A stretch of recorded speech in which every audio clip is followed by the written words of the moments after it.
কি বলছে এইসব? রক্তের? তাহলে কি চাচারা করেছে? চাচারা তো বাবার রক্ত। মূলত আমাদের চারজনকেই কুফরি করা হয়েছে। প্রথমত বাবাকে, যাতে বাবা তার সয় সম্পত্তি ধরে রাখতে না পারে এবং আস্তে আস্তে যেন নিচু পথে চলে যায়, হতাশায় ডুবে যেন সে আত্মহত্যা করে। দ্বিতীয়ত আমার মাকে করা হয়েছে, সে যেন সংসারে মনোযোগ দিতে না পারে, বাবার টাকা সয় সম্পত্তি সব সে যেন নষ্ট করে ফেলে। এবং তৃতীয়ত আমার বোনের উপর কালো জাদু করা হয়েছে, আমার বোনের মেধা যাতে সম্পূর্ণভাবে নষ্ট হয়ে যায়, আমার বোনের যেন পড়ালেখা থেকে একদম মন উঠে যায়, সেই সাথে সারা জীবন হতাশা এবং যেন চিরকুমারী থেকে যায়, যাতে বড় আপুর কখনোই বিয়ে না হয়। এবং চতুর্থ আমাকে করা হয়েছে, আমাকে খুব খারাপ কালো জাদু করেছে। প্রথমত আমার যেন কখনো বিয়ে না হয়, আমি যেন সব সময় হতাশায় ডুবে থাকি এবং অন্ধকারে বসে থাকি। সে দুষ্ট জিনটাকে আমার কাছেই পাঠানো হয়েছে, সেই জিনটা প্রতিনিয়ত আমার সম্মান হানি করে, যাতে অকালে আমি গর্ভবতী হয়ে যাই, কেউ বুঝতেই না পারে এটা কার বাচ্চা, এবং এক সময় যাতে আমি লজ্জায় গলায় দড়ি দিয়ে আত্মহত্যা করি। ইমাম সাহেব তার জিনের দ্বারা এই সবকিছু জেনেছে, সবচাইতে নোংরা কুফরি আমাকেই করেছে। যাই হোক, কবিরাজ এরপর সেই কালো জাদুটা কাটানোর জন্য আমাদের চারজনকে 4টি তাবিজ দেয়, সেই সাথে আমাদের ঘর বন্ধ করে দেয়। আমরা সেই তাবিজ সব সময় নিজের শরীরেই রাখতাম।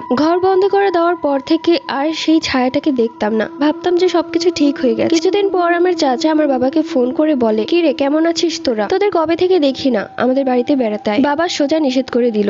মা বলল, এমনও হতে পারে তারাই কালো জাদু করেনি, তোমার অন্যের রক্তের কেউ করেছে, তাই তাদেরকে এভাবে মুখের উপর না করে দেওয়াটা ভুল হয়েছে, তার চেয়ে ভালো হয় চলো আমরা তাদের বাড়িতে যাই। মায়ের কথায় বাবার মন গড়ল। এরপর আমরা চারজন চলে গেলাম চাচার বাড়িতে।